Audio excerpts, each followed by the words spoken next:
Ver con la seguridad, con el narcotráfico y bueno, con algunos efectos de la Ley de Urgente Consideración, este artículo 74, que bueno, nos remontó a normativas de la década del 70 y que elevó a 4 años de prisión la mínima por ingresar estupefacientes a las cárceles. ¿Qué ha generado esto? Bueno, particularmente se ha visto un efecto en la prisión de las mujeres. Vamos a hacer una puesta a punto y venimos para el debate.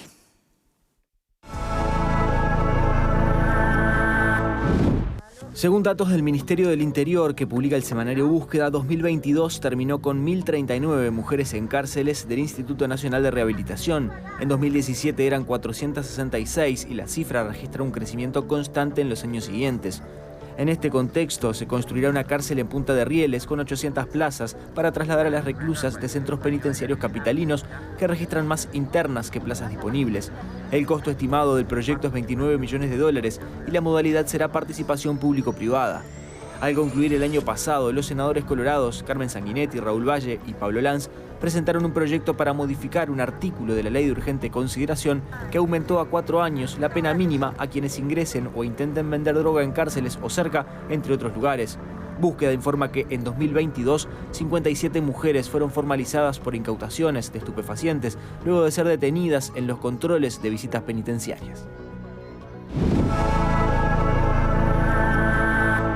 Quienes han estado trabajando sobre este tema, también con datos, viviendo de cerca esta realidad, son los defensores de oficio. Estamos recibiendo aquí a Victoria Muraña, integrante de la Asociación de Defensores Públicos del Uruguay. Antes que nada, bueno, le damos la bienvenida y le consultamos cuál es el estado de situación. Allí teníamos algunos datos, pero también cuáles son o cuál es el tipo de mujer que, bueno, que termina en la cárcel por ingresar droga a un centro penitenciario. Bueno, buenas tardes para todos. Muchas gracias por la invitación. Como mencionaron recién en el informe, el aumento de mujeres privadas de libertad ha sido exponencial. Hay casi un 30% más de mujeres privadas de libertad desde el 2020 a la fecha, en comparación al aumento de la población carcelaria masculina, que es alrededor de un 9%. La mayor cantidad de mujeres privadas de libertad por razones vinculadas a los estupefacientes son mujeres en situación de vulnerabilidad. Mujeres, madres de familia, monoparentales, con 1 o más hijos, cuyas parejas muchas veces están privadas de libertad o tienen a sus hijos privados de libertad, ya adultos. Son mujeres que no trabajan muchas veces, son mujeres con situaciones económicas muy bajas, en situaciones marginales, y que realmente implica una vulneración de derechos en la vida de ellas y de sus hijos. Esa es la población justamente que la Defensoría Pública asiste, personas fundamentalmente en situación de vulnerabilidad, de bajos ingresos, sin perjuicio que en materia penal nosotros asistimos a todas las personas que decidan asistirse por un defensor público. Pero ese más o menos es la población que nosotros detectamos en el caso de las mujeres privadas de libertad por estos temas. Y concretamente, por ejemplo, cuando hablamos de gramos, ¿cuáles son los casos más frecuentes? ¿Cuánto intentaron de marihuana, imagino yo? No sé cuáles son las sustancias más comunes, pero... Sí, marihuana o pasta base, pero las cantidades son mínimas.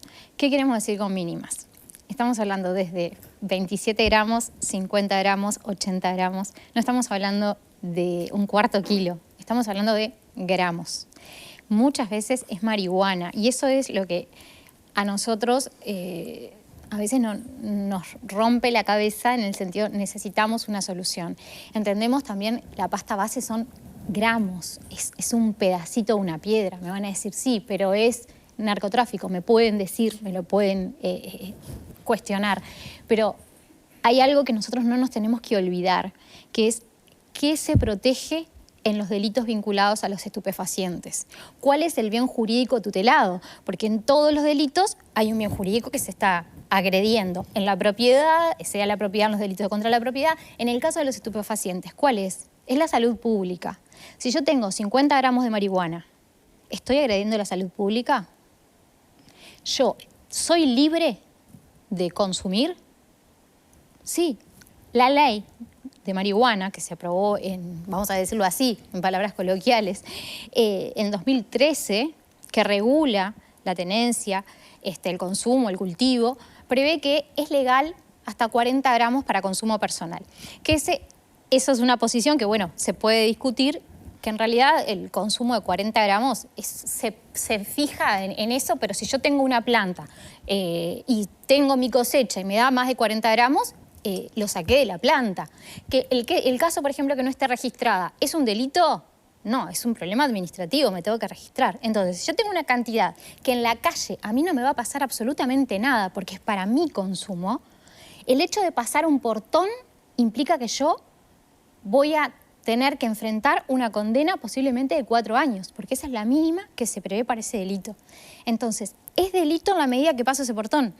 Hay cosas que parece que la dosimetría penal y la proporcionalidad no se están mirando en debida forma. Sí, desde el punto de vista del sentido común, lo que usted dice tiene mucho asidero, pero el tema es la ley, ¿no? La ley que, el artículo 74 de la Ley de Urgente Consideración, que remite a una normativa de la década del 70, donde las mínimas son esas y entienden que el delito es el intento de ingresar esa droga a la cárcel. Ustedes aquí en Montevideo, con Fiscalía, han llegado de algún modo a una suerte de entendimiento en base a esta lógica que usted decía, y eso ha permitido, bueno, de algún modo moderar algunas penas o aplazarlas un poco. ¿Cuál es la realidad que se vive, por ejemplo, en Montevideo y cuál la del interior? Porque ustedes están poniendo el acento también allí en estas diferencias. Sí, en Montevideo el primer año fue el trabajo más arduo. En este momento yo no estaba en Montevideo, los colegas que estaban en Montevideo fueron los que llevaron la bandera de este tema y se logró ver, empezar a fraccionar el delito, como los delitos tienen sus etapas, el acto preparatorio, la tentativa, el delito consumado. En general los actos preparatorios no se castigan, pero hay delitos en los que sí. Por ejemplo, en el tema de los estupefacientes. A su vez, en estupefacientes, la tentativa y el delito consumado tienen la misma pena. O sea que si yo llego a la etapa de tentativa en un delito de intento de ingreso de sustancia en un establecimiento penitenciario, la mínima sería 4 años.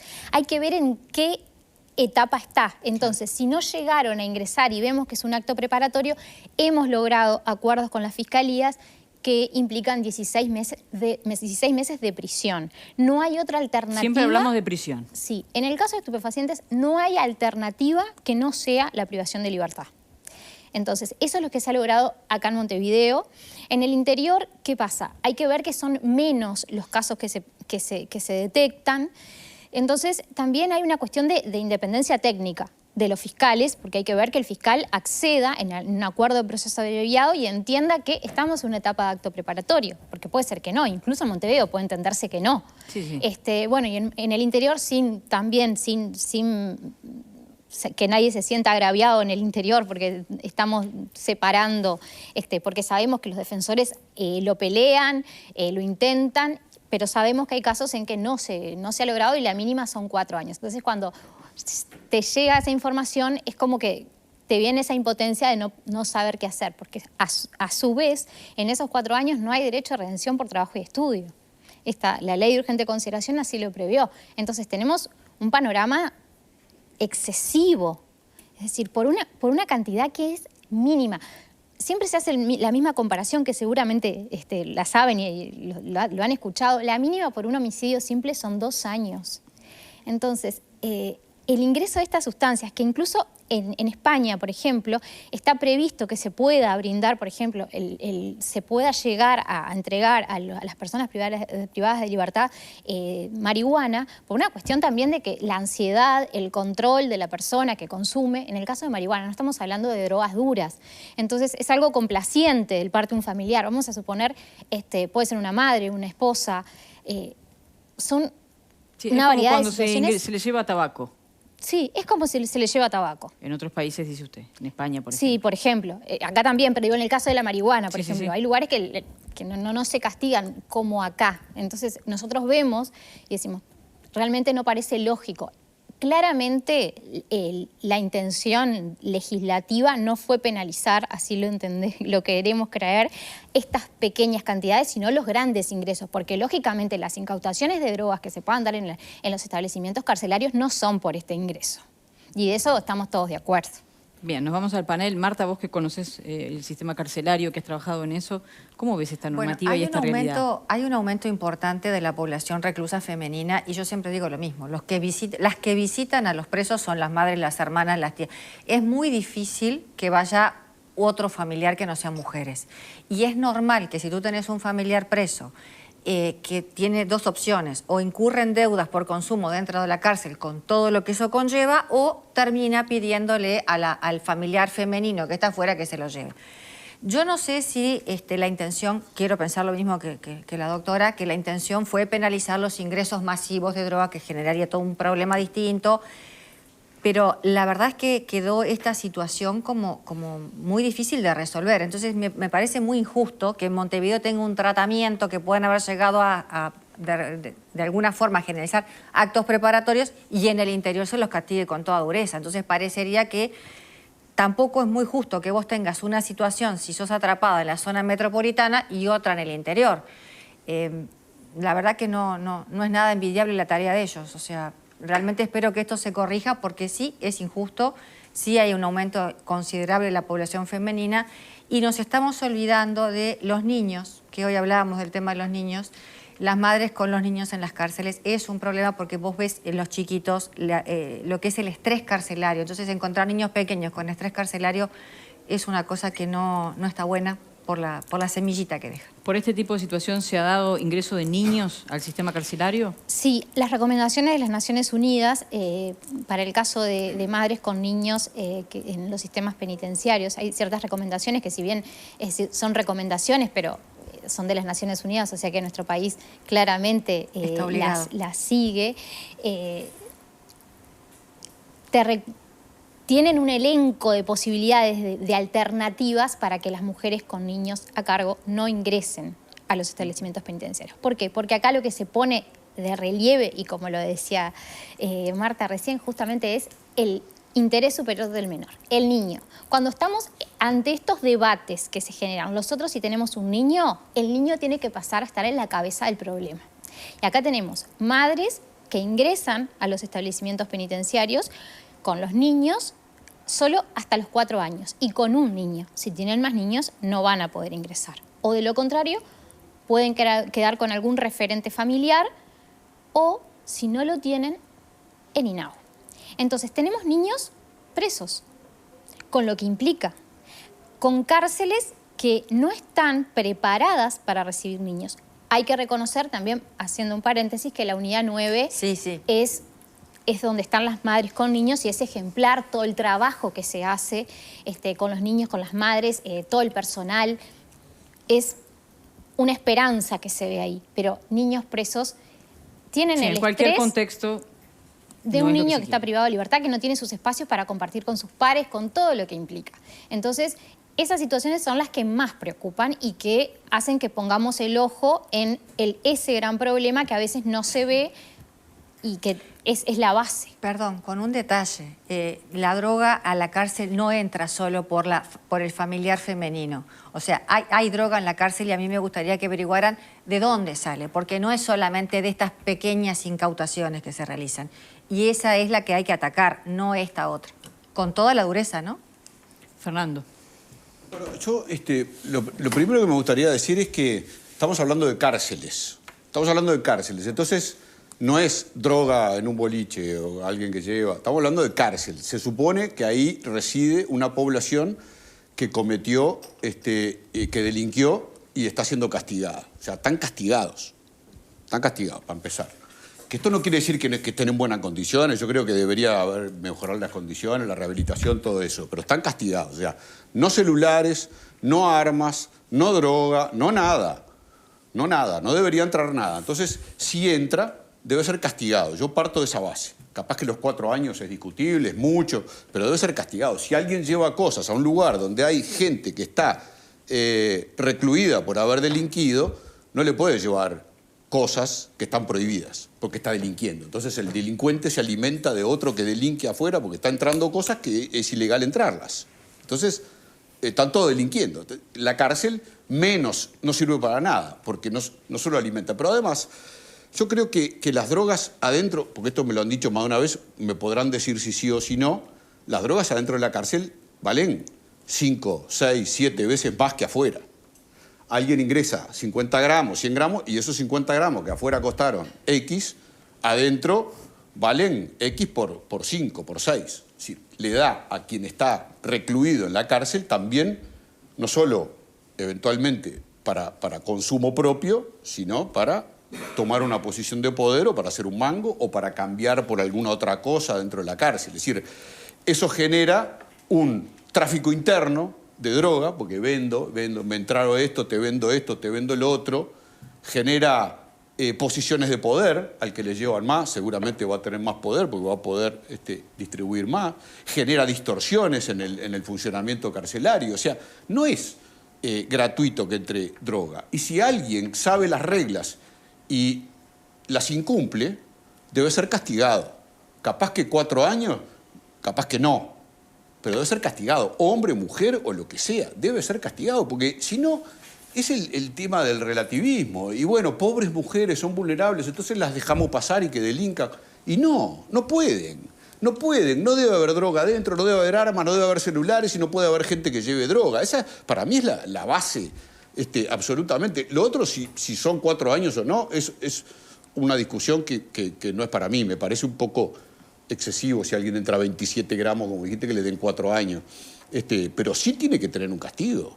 Y tiene que haber un desestímulo. Si vos vas a 62 por la Rambla, te ponen 14.000 pesos de multa. Y no vayas a 62, no podés ir a 62. Te van a castigar. Ahora todo el mundo anda a 58. Nadie va a 62. Todo el mundo anda a 58. El castigo tiene que estar. Yo no sé cuán duro tiene que ser, pero el castigo tiene que estar. Y las mujeres que delinquen tienen que pagar, las mujeres, los hombres, cualquiera que delinque, tiene que pagar su pena por la sociedad. Y además, lo último, es que considerado un acto preparatorio o una tentativa, es muy poquito lo que van a 4 años, muy poquitos. Usted creo que lo dijo en algún momento. Son muy poquitas las mujeres a las que se le dan 4 años por tentativa. Son muy pocas. Yo tengo entendido eso, capaz que usted que es defensora de oficio me dice que no, pero yo tengo entendido que eso. Los casos de 4 años, como está en la LUC, son muy pocos. Y habrá circunstancias que lo ameritarán, pero la mayoría no llegan a esa pena máxima. Bien, sobre el dato y sobre el principio, ¿la Asociación de Defensores de Oficio cuestiona el principio de que esto es un delito o cuestiona la cantidad de pena? Volviendo al inicio, Sí. en realidad, de la ley original estaba previsto así. Se modificó por una ley siguiente donde solo era un agravante. Pero, ¿qué pasaba en los hechos cuando una persona intentaba ingresar una cantidad ínfima de sustancia estupefaciente? Se la sacaban. Se la sacaban y no le permitían el ingreso. ¿Cuál es el bien más preciado que tiene un privado de libertad? La visita. Si a una persona privada de libertad tú lo dejas sin visita, te aseguro que es lo peor que le podés hacer.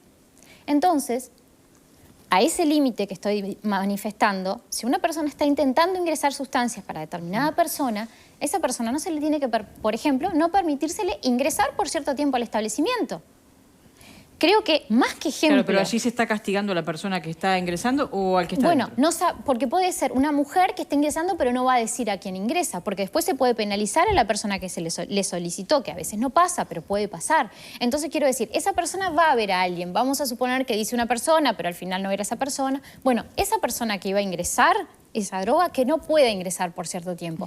Y en el tema de lo que quería explicar era que si es un lugar que está prohibido ingresar, bueno, el castigo va a ser que no va a tener visita. Pero ahí estás castigando al receptor de la droga, no al que lo está llevando. Claro, pero y el que está cometiendo el delito es el que la lleva. Pero para mí, sinceramente... Estás castigando a uno que no está cometiendo un delito. Sí. Instancias de... Sí, a instancias de... Bueno, en definitiva lo vas a estar castigando. Capaz que están a medias en el negocio, pero capaz que es a instancia de los dos. Vendé la droga y me tirás unos mangos, yo qué sé. Muchas Debe veces haber de todo. Tenemos que ver a las mujeres mulas, ¿no? Así es como muchas veces las vemos y no tenemos forma de probar la violencia en las que están sometidas para ingresar esa sustancia. Yo tuve hace poco una chica de 19 años que venía del interior, se vino a Montevideo y la empezaron a amenazar que tenía que ingresar sustancia, le hicieron romper el celular donde estaban todos los mensajes, no teníamos forma de probar esa violencia y la chica la detuvieron en su primer ingreso de sustancia. Entonces, esas situaciones, ¿cómo las probamos? Es prueba diabólica. Entonces, lo que yo quiero manifestar es, obviamente, parece que estoy penalizando a la persona que no la dejo entrar, pero en realidad yo no le estoy poniendo una sanción penal. Estoy poniendo una sanción administrativa, que en definitiva el que se va a ver afectado es la persona destinataria porque no va a tener visitas. Entonces yo no estoy castigándola penalmente. No puedo decir que estoy castigando a la persona que ingresa, porque directamente lo que yo planteo es que no haya una sanción penal. El derecho penal... ¿Esto lo plantea usted a nivel particular o es una postura de la asociación? Es una posibilidad y es lo que pasaba antes. Bien. ¿Se entiende? Porque era lo que pasaba. Se sacaba la sustancia, no puedes ingresar con esto, ya está. No se aplicaba, no había una práctica de aplicar esta penalización. Pero la penalización existía. La penalización existía. Lo que tenía era una mayor dosimetría. No estaba este 4 años de mínima siempre. Y teníamos otros institutos. Teníamos la suspensión condicional. No había ningún castigo, le sacaban la sustancia, no quedó dosimetría. Comete un delito y le sacan la sustancia. Pero la ley estaba, no se aplicaba. dosimetría. La ley estaba escrita, no se aplicaba. Pero ahí no hay ningún castigo, le sacan la droga y nada más. Sí, se entiende. Pepe. Hay que castigar el delito. Lo que decía Fernando es atendible, y yo lo entiendo así, pero me parece, vos planteaste el tema, por un lado, el sentido común y las leyes, y no debería existir ese problema, porque el legislador debería actuar precisamente con sentido común, para hacer normas que nos sirvan a todos. A mí me parece que no es lo mismo intentar pasar y que te descubran con la droga, que como decía la doctora, hasta ese momento no es delito, porque estás portando unos pocos gramos que pueden ser para consumo personal. Mientras ella hablaba atrás, veíamos cómo mostraban las imágenes, incautación de celulares, elementos de armas, bebidas alcohólicas, y todo eso por dónde pasa. Digo, para no ser hipócritas, ¿no? Con alguien que de repente, me pregunto yo, pone en juego su bien más preciado, que es su libertad, para entrar con 20 gramos a una persona que sí, efectivamente, cometió un delito, como decía Fernando, y está castigada, pero que por ahí vive un infierno vinculado a la adicción y se la está llevando por eso. Me parece que son cosas totalmente distintas con el narcotráfico. Y una acotación que lo repito, perdón. El consumo es legal. Yo soy libre de consumir. El tema es que no soy libre de consumir dentro de un establecimiento penitenciario. Eso parece ser la idea, pero en realidad es mi salud, es lo que yo quiero hacer con mi cuerpo. Pero parece que en un establecimiento penitenciario no lo puedo hacer. Yo entiendo y sabemos perfectamente todos los problemas que hay del narcotráfico dentro, pero no se dan por estas pequeñas cantidades. De eso estamos todos de acuerdo. Sí. Bien, Pablo. Hay dos cosas acá. La tenencia no para consumo es legal. El tema es donde yo la tenga. Esa es la gran diferencia. Y lo que hablaba la colega, que yo lo comparto 100%, lo suscribo 100%, estamos hablando de la dosimetría penal. Cuando el legislador aprueba este artículo, no pudo imaginar las consecuencias de su aprobación. Y es normal que suceda. Es normal que suceda. Y sobre todo en penal. Porque en penal uno dice, bueno, está bien, voy de pronto a ampliar esta norma o voy a aumentar la pena para ver si reduzco el delito. Y esas cosas a veces suceden y a veces no. Con esto no sucedió. Con esto no sucedió. Aumentar la pena por este tipo de delitos no fue que disminuyeron. Por el contrario, ha quedado demostrado que en realidad crecieron. Entonces, cuando se habla de 4 años, es la dosimetría penal. Yo no puedo tener un delito de estas características, convengamos, no es lo mismo.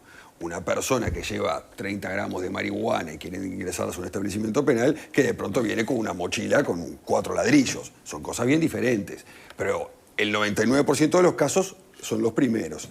Entonces, creo que el proyecto está muy bien, que hay que analizarlo, hay que ver cuál es el castigo real, lo que en realidad, el daño que está ocasionando a la sociedad y cómo la sociedad tiene que pagar ante la sociedad por eso, no por 4 años. Yo creo que hasta es un exceso los 16 meses. Creo que debería ser inferior todavía a eso. Sí tienen que tener una pena, porque es un delito. Eso es distinto de lo que está diciendo la doctora, ¿no? La doctora propone que se le quite lo que lleva y bueno, acá... Bueno, eso sucedía antes. Lo que pasa es que si lo que se busca, porque la política de Estado que tiene... Lo que busca la política de Estado es que no circule droga dentro de las cárceles, que yo creo que con este artículo no lo puede solucionar. Creo no. Estoy seguro por otras cosas que no lo voy a decir al aire. Sí. Pero que no se soluciona con esto. Si se le quiere implementar un castigo, está bien, pero que sea un castigo que tenga proporción al delito que se comete. Nada más que eso. Sí, cosas distintas que lo que usted plantea, ¿no? Sí, eso es una posibilidad. Sí, vamos a recordar que existe, ya lo hemos tratado aquí en el programa, pero para quien se suma, un proyecto del Partido Colorado presentado por la legisladora Carmen Sanguinetti, por Raúl Valle y Pablo Lanz, que justamente va en este sentido de bajar esa mínima de 4 años, pero sí sigue penando como tú manifestás, Pablo. Sí, claro. Sí, primero quería mencionar que desde la asociación también nosotros presentamos un proyecto donde se previó la posibilidad que el acto preparatorio, sabemos que en este tipo de delitos se castiga, y que se mantenga el castigo, si así se entiende, que se mantenga, así lo presentamos en el proyecto. Lo que planteamos es que sea con libertad prueba, que se dé la posibilidad de que sea con libertad prueba. Entonces, yo lo que estaba planteando es lo que pasaba antes y que podría ser una sanción. Darle una segunda oportunidad. El comodín. Exacto, darle una segunda oportunidad. Que se use. Celebramos que haya un nuevo proyecto, en el caso de la senadora Carmen Sanguinetti, nosotros le habíamos presentado nuestro proyecto a ella. Bien. Ahora salió este otro proyecto. ¿Y qué diferencias tienen entre lo que ustedes presentaron? Tienen algunas diferencias. Tenemos algunas observaciones desde nuestro humilde punto de vista. En el caso de prever que todo sea que se castigue como acto preparatorio, creo que en las etapas del delito ya está solucionado. A veces cuanto más se aclara, más se oscurece. Entonces creo que la solución ya estaba con la 17016, cuando había modificado la 14294. Y previendo simplemente que pasara a ser con libertad prueba, dando esa posibilidad, ya tendríamos una solución. Se castigaría, sí, pero vamos a dar esa oportunidad y creo que ese era un camino. Vamos a ver los proyectos a qué llegan. Pero celebramos que haya proyectos y que podamos seguir adelante en la lucha, porque realmente es un tema sumamente preocupante. ¿Qué pasa si esos proyectos se aprueban con estas mujeres que en este tiempo ingresaron a la cárcel? Bueno, hay que ver ahí el tema de la irretroactividad de la ley penal, pero en definitiva siempre la ley que más beneficia... Se pide la libertad automáticamente. Sí, claro. Nosotros lo vamos a pedir para las demás reclusas. Si cumplieron con lo que se apruebe, ¿no? Dicen 12 meses y lleva 2 años, pide la libertad. El tema de justamente el derecho penal es la irretroactividad siempre que sea, salvo que sea más beneficioso para la persona. Y en este caso tendríamos todo este elenco de situaciones que se verían alcanzadas. Hay que ver si esto se logra y en qué medida y es decir, cuál sería la figura y se adecúa justamente estas situaciones a estos proyectos. Porque, ¿qué pasa? Legislar sobre el momento y sobre situaciones puntuales genera esto. Genera problemas que quedan alcanzados y que no se previó todo lo que podía pasar. Entonces, ojalá que se pueda legislar bien y que pueda alcanzar todas estas situaciones que están actualmente ahí en esa situación. ¿Y ustedes tienen datos, ya la tenemos que despedir, de cuántos niños se vieron afectados a raíz de esta normativa? ¿Cuántos fueron institucionalizados? Bueno, ¿Cuántos fueron hasta a la el año cárcel? pasado había alrededor de 44 niños y había, si no me equivoco, 6 o 7 mujeres embarazadas privadas de libertad. Bien, yo creo que con esas cifras por lo menos podemos sumar a la reflexión. ¿Tienen el dato de cuántas personas se les aplicó los 4 años? No tengo el dato. Del Ministerio del Interior me están pasando ahora que 40 fueron formalizadas con prisión. De 228 mujeres que se les incautó droga, tanto en las... 40. Sí. No, ¿El resto puede estar emplazado? Igual, 40 de 218. 173 se emplazaron sin fecha y solo 40 fueron formalizadas con prisión. Emplazado significa, doctora, que pueden ir a prisión. Les dijeron que estaban emplazadas a Fiscalía. Estaban citadas a Fiscalía, no sé en qué situación estaban. Emplazados es que están a disposición de la Fiscalía y la investigación continua. Claro, pero de no esos 40 que se les dio prisión no sabemos... No sabemos qué va a pasar si... ¿Cuánto tiempo de prisión? No, ¿Ayer 6 meses, 12, 16? Es la Bien. diferencia de criterio entre Montevideo, o sea, la zona metropolitana y el interior en cuanto al acto preparatorio. Y no, eso es lo preocupante, porque igual delito la sanción debería ser... Pero es más que o en menos realidad la misma. creo que tiene que ver con la comunicación de los defensores y Fiscalía para buscarle a esta problemática un atasco, un vericueto. En definitiva, la cara de la doctora lo dice todo. Es eso, tal vez que el asunto pase por un debate más profundo, más claro y de profesor, porque sí nos han dicho acá los legisladores concretamente que esto fue un enganche con otra normativa. Nadie lo pensó, nadie lo debatió, nadie lo discutió. Emplazada sin fecha, me dicen. Emplazadas sin fecha. O sea que están a disposición de Fiscalía y se verá. Victoria Muraña, defensora de oficio, integrante de la Asociación de Defensores Públicos del Uruguay. Gracias por acompañarnos. Muchas gracias. Y a ustedes en casa también. Muchas gracias por la compañía. Será hasta mañana.